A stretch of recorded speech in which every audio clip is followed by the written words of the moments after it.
Sebanyak 7 rumah warga serta harta benda habis diterjang banjir bandang yang terjadi di Dusun Mantam, Desa Tembolon, Syah Utama, Bener Meriah. Tidak ada korban jiwa dalam musibah bencana ini.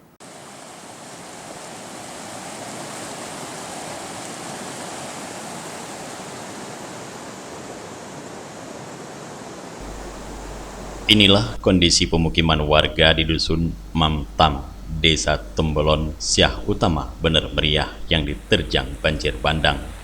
Sebanyak 7 rumah warga di Dusun Mantam, Desa Tembolon ini lenyap bersama harta benda terbawa dan tertanam dalam lumpur setinggi 3 meter akibat banjir bandang yang disertai dengan sejumlah material berat lainnya.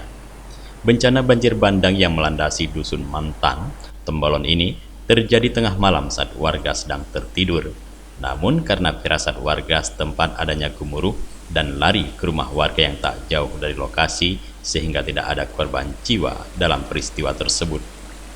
Banjir bandang ini bermaterial lumpur, bebatuan, bahkan batu gajah dari atas bukit, dan sejumlah kayu yang berukuran besar juga ikut terbawa banjir bandang. Sebanyak 9 kepala keluarga dengan 22 jiwa saat ini sudah dievakuasi dan diungsikan ke Polindes desa setempat untuk sementara waktu.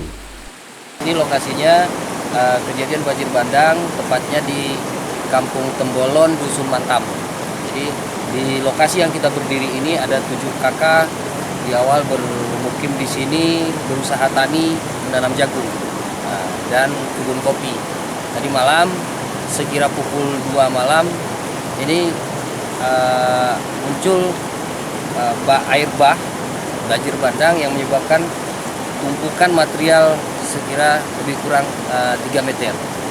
Jadi alhamdulillah tadi malam ada firasat, masyarakat sudah bisa membaca gejala alam. Ketika jam 2 malam mereka keluar dari lokasi yang di kejadian ke samping perkebunan warga, perumahan warga, dan ketika sampai di lokasi sana ini terjadi banjir seperti ini. Luas kawasan yang diterjang banjir bandang ini diduga puluhan hektar. Tak hanya merusak rumah warga, namun kebun pertanian jagung, kopi, pisang, dan palawija warga hilang dalam musibah ini. Dari Bener Meriah, Tim Liputan Aceh TV melaporkan.